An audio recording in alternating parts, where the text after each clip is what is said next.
po Karlovarsku, Lvech Praha, přicházíš do Jihostroje, to je dost unikátní cesta, prošel si 3 vlastně nejúspěšnějšíma českýma klubama posledních let, jak se na to díváš? No, teším sa, no.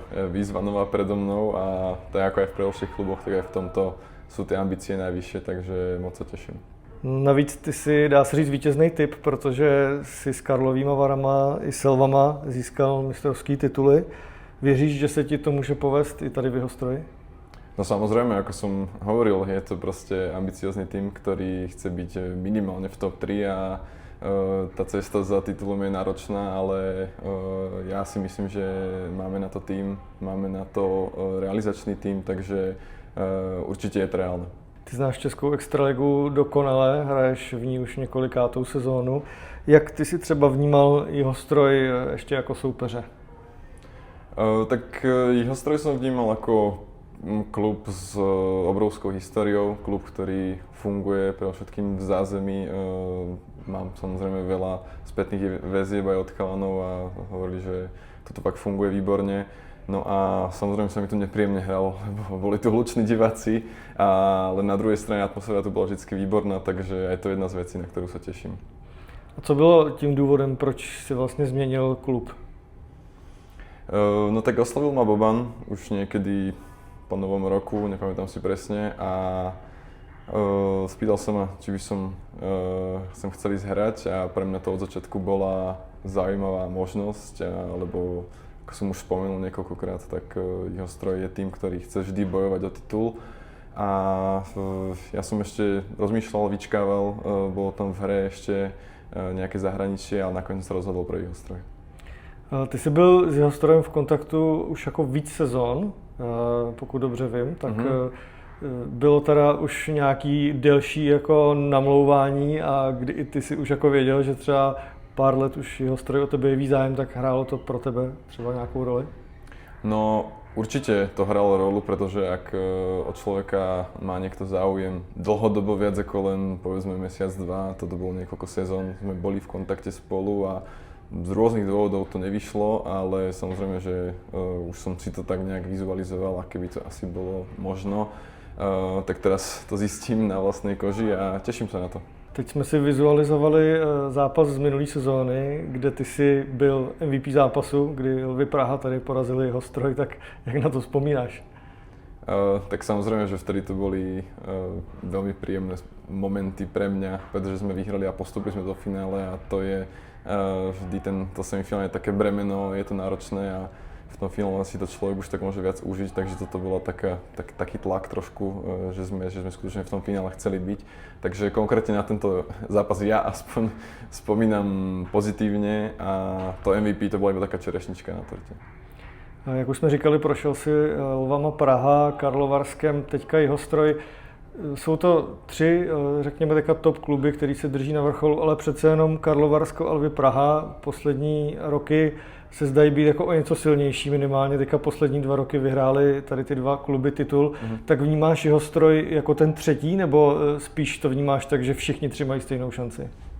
Nepovedal by som to, že je 3. a konec koncov posledný titul sa tu vyhral tuším pred 3 rokmi, ak sa nemýlim, to zase nie je taká dlhá doba. A ono je to niekedy náročné s tými nákupmi, niekomu sa to vydarí, niekomu sa to menej vydarí, niekedy si tá kabína sadne viac, niekedy menej, takže tam skutočne ako rozhodujú proste detaily podľa mňa, takže určite by som nepovedal, že je 3, povedal by som, že patrí do top 3. Třeba zrovna Karlovarsko, velký favorit, nebo dá se říct, že i Lvy Praha hodně změní tu svoji soupisku. Stejně tak ale i Jihostroj, možná znamená to třeba, že právě ty boje budou vyrovnanější, protože minulou sezónu se dá říct, že třeba právě Praha a Karlovy Vary sázeli na to, že už ten tým je pospolu delší dobu. No, myslím si, že pre diváka to bude každopádne zaujímavé, pretože nastane veľa zmien a bude podľa mňa zaujímavé sledovať, jak si to celé sadne, lebo ako som hovoril, tam niekedy rozhodujú detaily a hold sa proste môže stať, že niekto nakúpi zle a nevíde to či z ľudských alebo z výkonnostných dôvodov, takže myslím, že pre diváka je o to zaujímavejšie, že vlastne tie 3 týmy, všetky 3 týmy pomerne dosť zmenia káder, tak si myslím, že je zaujímavé to sledovať. Znáš ty se s někým ze současného kádru Jihostroje nějak víc jako detailně? Tak s Krakenom, s Oliverom Sedláčkom som hral 2 roky v Ostrave, tak na ňom mám super spomienky, je to môj kamarád, aj pravidelne po zápasoch, či som hral v Karlovarsku alebo v Prahe, sme sa rozprávali spolu, ako sa kto má. Už mi aj písal samozrejme, že keď sa to dozvedel, že sa teší na mňa, tak ja sa teším tiež, ale ja si nemyslím, že som nejaký ako konfliktný typ, myslím, že zvládam s ľuďmi normálne komunikovať, tak verím tomu, že si tu sadneme spolu všetci. Byl jsi 3krát za sebou vyhlášený jako volejbalista roku na Slovensku. Máš teda hat-trick a co to pro tebe znamená? No, tak je to veľká česť pre mňa samozrejme a každoročne je Slovenskou volejbalovou federáciou výborná udalosť, podľa mňa ako skonštruovaná, výborne to usporadovajú a je to hrozne milé si takto posieť, vidieť volejbalistov v oblekoch a volejbalistky v šatách. Je to milé vidieť nás inak ako v tričku a v kraťasoch.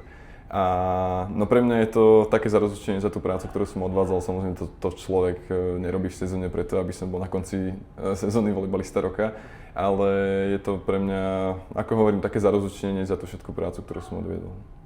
V posledních letech patříš mezi lídry slovenské reprezentace, dokonce nosíš kapitánskou pásku, tak co to pro tebe znamená?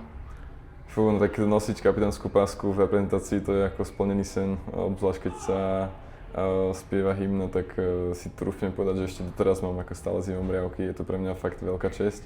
Na druhej strane nič to neznamená, čo sa týka nejakých privilégií a tak ďalej. Sme tam na jednej lodi a ja som rád, že som od chalanov dostal takúto dôveru a ja si to moc vážim, ale beriem to s pokorou. Mluvíme tady o tom, co máš všechno za sebou. Je jasný, že budeš jeden z těch zkušenějších hráčů. Bereš třeba sám i tady vlastně v jeho stroji tu svoji roli takovou, jako že budeš trošku mentor těch mladších hráčů? Zase sa nebudem pasovať do nejakej role metodika, ale ak bude niekto od mňa chcieť nejakú radu, tak samozrejme, že budem tomu otvorený a rád pomôžem, ale ešte asi je skoro podľa mňa pasovať kohokoľvek do nejakej role. Si myslím, že sa to tak prirodzene vyvinie počas tých zápasov, počas prípravy možno a tak ďalej. A na konci dňa je aj tak najdôležitejšie iba to, aby sme vyhrali. Jakou máš ty osobně před sebou motivaci nebo jaký cíl si kladeš před tou první sezónou s jeho strojem, ať už z osobního nebo z týmového hlediska? Tak budem klamať, ak poviem, že mi to nenapadlo, že vyhrať titul s 3 rôznymi top 3 týmami v Česku by bola veľká česť pre mňa, niečo, na čo nezabudnem do konca života.